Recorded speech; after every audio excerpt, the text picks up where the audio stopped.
خودی کا سر نہایت لا الہ الا اللہ لا الہ الا اللہ خودی ہے تیغ فسان لا الہ الا اللہ لا الہ الا اللہ یہ دور اپنے براہیم کی تلاش میں ہے یہ دور اپنے براہیم کی تلاش میں ہے یہ دور اپنے براہیم کی تلاش میں ہے صنم کدا ہے جہاں لا الہ الا اللہ لا الہ الا اللہ حضرت لقمان عرب میں مشہور تھے، ایک بہت دانا اور حکیم انسان. ان کے مقولے مشہور تھے، انہیں کوٹ کیا جاتا تھا. جیسے آپ دیکھتے ہیں میں اپنے خطابات میں علامہ اقبال کو کوٹ کرتا ہوں، ایسے ہی ان کو بھی کوٹ کیا جاتا تھا، ان کے اقوال افعال. لیکن وہ عرب نہیں تھے، وہ نوبیا ایک علاقہ ہے کہ جو موجودہ سوڈان اور مصر کی سرحد کے قریب، حصہ سوڈان کا ہے لیکن مصر کے سرحد کے ساتھ ملحق، وہاں کے رہنے والے انسان تھے. سوسائٹی کے کسی اونچے طبقے سے تعلق نہیں تھا، پیشے کے اعتبار سے بڑھئی تھے، کارپینٹر تھے. لیکن اللہ تعالی جس کو چاہے حکمت سے نواز دے. وَمَن يُؤْتَ الْحِكْمَةَ فَقَدْ أُوتِيَ خَيْرًا كَثِيرًا،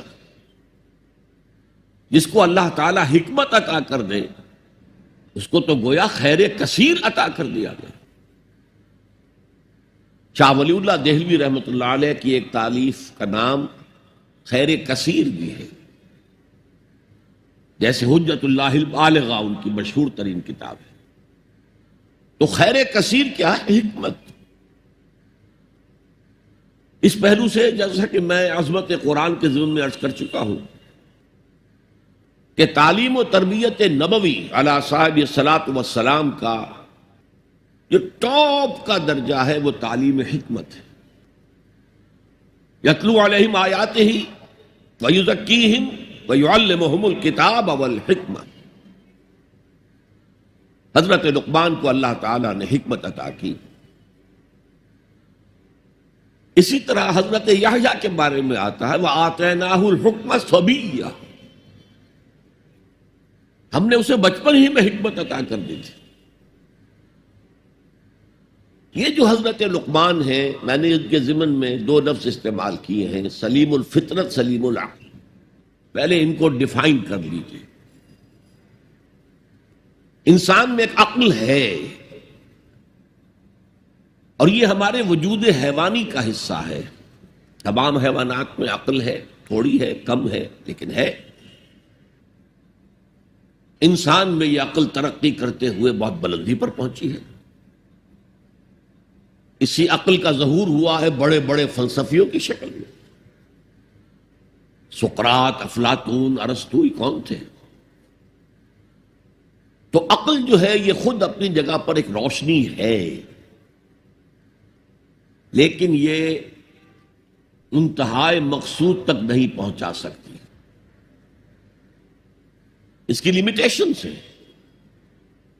اقبال کہتا ہے گزر جا عقل سے آگے کہ یہ نور چراغ راہ ہے، منزل نہیں ہے. یہ راستہ تو دکھاتی ہے لیکن منزل تک نہیں پہنچا سکتی. دوسری طرف لفظ فطرت ہے، فطرت کسے کہتے ہیں؟ فطرت کا تعلق انسان کے روحانی وجود سے ہے۔ یہ روحانی وجود جو ہے اپنے اندر کچھ گواہیاں لیے ہوئے ہے، اس وجود کے اندر اللہ کی معرفت اور اللہ کی محبت موجود ہے، لیکن پوٹینشل فارم میں ہے، بالقوہ ہے۔ اس کا ظہور ایک پروسیس سے ہوتا ہے، اس پروسیس پر ہم بعد میں آج گفتگو کریں گے انشاءاللہ۔ ابھی صرف ان دونوں اصطلاحات کو پہچان لیجیے۔ عقل خالص سے اگر کوئی شخص اس کائنات کی گتھی کو سلجھانا چاہے گا، عقل خالص، فطرت کو نظر انداز کرتے ہوئے، فطرت کے اشاروں کو نظر انداز کرتے ہوئے، فطرت کے اشاروں کی کرتا ہے نگہبانی، یا بندہ صحرائی یا برد کوہستانی، وہ فطرت سے قریب تر ہوتا ہے۔ بڑے بڑے شہروں میں رہنے والے لوگ فطرت سے دور تر ہو جاتے ہیں۔ بہت سے لوگوں کو آسمان دیکھنے کا موقع نہیں ملتا، اگر جا رہے ہیں دفتر کار میں جا رہے ہیں، اوپر چھت ہے، نکلتے ہی اندر گھس گئے، باہر نکلے ہیں فوراً بیٹھ گئے کار، گھر میں آئے ہیں اپنے فلیٹ کے کسی مالے پر پہنچ گئے، وہاں کہاں آسمان نظر آئے۔ تو جتنا جتنا تمدن آگے بڑھا فطرت سے دور ہوتا چلا گیا، لیکن اس فطرت کے اندر جو شہادت مضمر ہے وہ ایک بہت بڑی حقیقت ہے۔ اب اگر تو یہ دونوں چیزیں، فطرت کے اشارات اور عقل کی رہنمائی، دونوں کے نتیجے میں، دونوں کے امتزاج سے جو شے وجود میں آئے گی اس کا نام حکمت ہے، اور جو عقل خالص سے جو شے وجود میں آئے گی وہ فلسفہ ہے۔ قرآن مجید نے فلسفے کا لفظ استعمال نہیں کیا۔ عقل خالص اور خالص منطق کے نتیجے میں انسان جہاں تک پہنچتا ہے اسے فلسفہ کہہ سکتے ہیں۔ اور یہ فلسفے جو ہیں، میں نے کسی موقع پر شاید عرض کیا ہے کہ ویسے تو بے شمار ہیں، ایگزسٹانشلزم ہے اور امپیریلزم ہے اور میٹیریلزم ہے اور ریئلزم ہے اور آئیڈیلزم ہے، نمانٹیکلزم ہے، لاجیکل پازیٹیوزم ہے برٹرینڈ رسل کا، لیکن یہ دو بڑی بڑی کیٹیگریز میں تقسیم ہے۔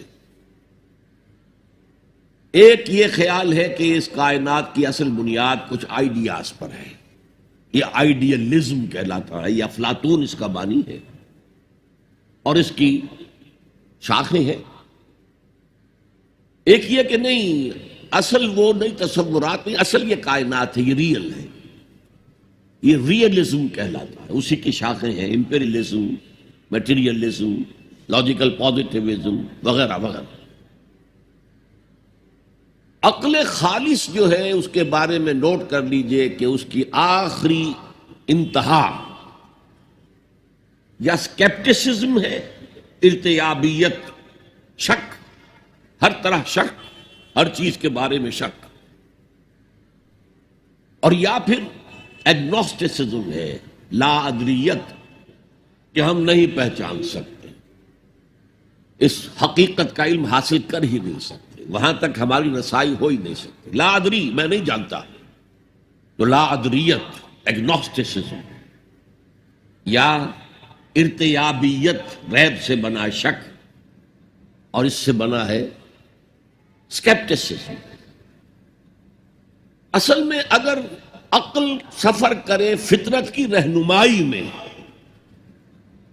دونوں کے امتزاج سے ایک یقین پیدا ہوتا ہے، بعض حقائق تک انسان خود پہنچ جاتا ہے، پھر ان حقائق کی جب پرزور تائید ہوتی ہے کسی نبی کے پیغام کے ذریعے تو فوراً لبیک کہتا ہے، جیسے کہ پہلے سے منتظر بیٹھا تھا۔ دیکھنا تقریر کی لذت کے جو اس نے کہا، میں نے یہ جانا کہ گویا یہی میرے دل میں تھا۔ وہ ایسے آتا ہے، والہانہ آتا ہے، جیسے ابو بکر صدیق آئے۔ حضور فرماتے ہیں، میں نے جس شخص کے سامنے بھی دعوت رکھی اپنی، اس نے کچھ نہ کچھ توقف ضرور کیا، کچھ غور و فکر کے لیے وقت صرف کیا، کچھ نہ کچھ تردد رہا اس کو، سوائے ابو بکر کے کہ میں نے جیسے ہی اس کے سامنے دعوت رکھی اس نے فوراً تصدیق کی۔ اس کی وجہ کیا ہے؟ وہ ان مقامات پر خود پہنچ چکے تھے اپنی عقل اور فطرت کی رہنمائی میں، تبھی تو تصدیق کر سکتا ہے، ورنہ کتنی بڑی بات ہے، میں اللہ کا رسول ہوں، مجھے مانو، ایمان لاؤ مجھ پر۔ لیکن یہ کہ اگر اندر وہ کچھ موجود ہے پہلے سے، اس بات کی دعوت دے رہے ہیں، تو اس کی تصدیق میں کوئی دیر نہیں لگے گی۔